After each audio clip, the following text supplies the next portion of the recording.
You see what's funny that I find at this point, 3 games into Champions League, is that most of the teams that we had locks for winning their groups are in second place. PSG, Bayern Munich, Real Madrid, all these teams that, are pretty much finishing what Arsenal fans usually call their home in Champions League, second place in the group stages, they're sitting there right now. Teams are outperforming them. It's crazy. Honestly, Atletico Madrid doing a phenomenal job. Atletico Madrid and Borussia Dortmund, they're both teams that have thrived recently in years in Champions League. This is their tournament, and they're dethroning the teams that we like to call the best teams in Europe. But let's be honest, in Europe's biggest stage right now, Atletico Madrid and Borussia Dortmund are doing the damage. And to be honest, Arsenal's found this balance this year. They're not about second place anymore. They're about first, and they're in first in their group respectively. And then, honestly, to even support more of the English teams, let's talk about Leicester City, the dream team, the dream that we thought was never going to be achieved. To all the people, to be honest, that bet 5,000 to 1 on those odds to win the Premier League. Congratulations, but I got some news for you guys. I think you should maybe place a bet on Leicester City. They are on top of their group. Yes, it may be easy when you look at Copenhagen and FC Port, but these are still top sides.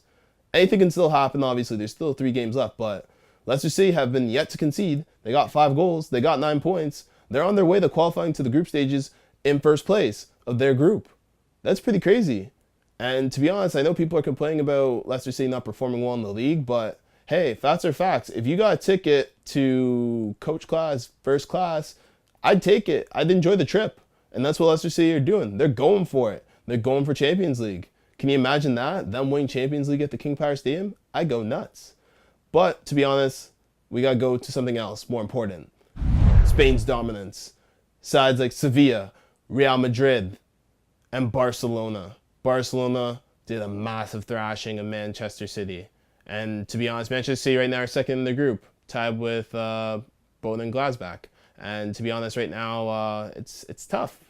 It's tough if you're a Pep fan right now for City to be asking, you're in limbo right now. But Barcelona, they got Messi back. He scored a hat-trick this past week.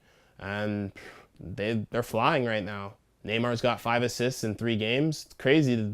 Can anyone stop MSN? Like, I know MSN, like, Microsoft killed MSN, but this MSN, the actual real-life MSN, like, are they the best friend 3? Well, maybe this tournament will show. And to be honest, now we got to transition to the old lady. The old lady as in Juve. Juve today went to the new home for Olympique Lyonnais, and they won 1-0 in a thriller. It was a great game. Gigi Buffon had another vintage performance, why we love him and why I think he's still one of the best goalkeepers in the world. I know Iker Casillas is up there in the talk for being best goalkeeper of all time, but Buffon just had another vintage performance to add to his name of why he's the best.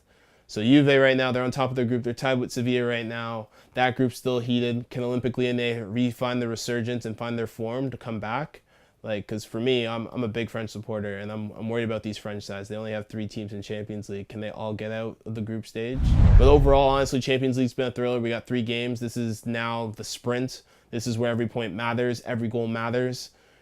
It's really, really important to me right now. Right now, the favorites, if I'm just looking at the tables right now, I mentioned them. Atletico Madrid and Borussia Dortmund.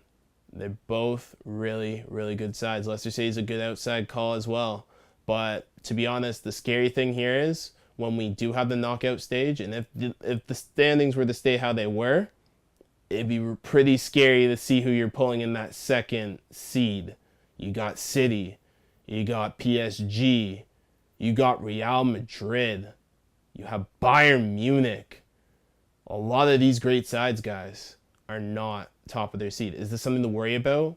Is soccer transitioning into now where teams are just going for Europe, and the big sides that we're supposed to dominate domestically and in Europe, are they faltering? Like, what's going on? We'll soon find out. We got 3 games left for all these teams to find out and get our answer. And I'm Chris. We need to like this video. We need to comment. We need to discuss this. This is Champions League. This is what we live for. And to be honest, guys, we need to subscribe. We're from Soccerholics. We're here to do videos like this, guys. And I promise you guys, if you join our discussion, you support us, you follow us, you're going to get a good reward, because we want to hear your voice. We want to hear what you guys are saying about this. I know I'm not the only one here with the questions, guys. You are too. So send us your question, guys, and we'll answer them. Take care, guys. Keep it fresh.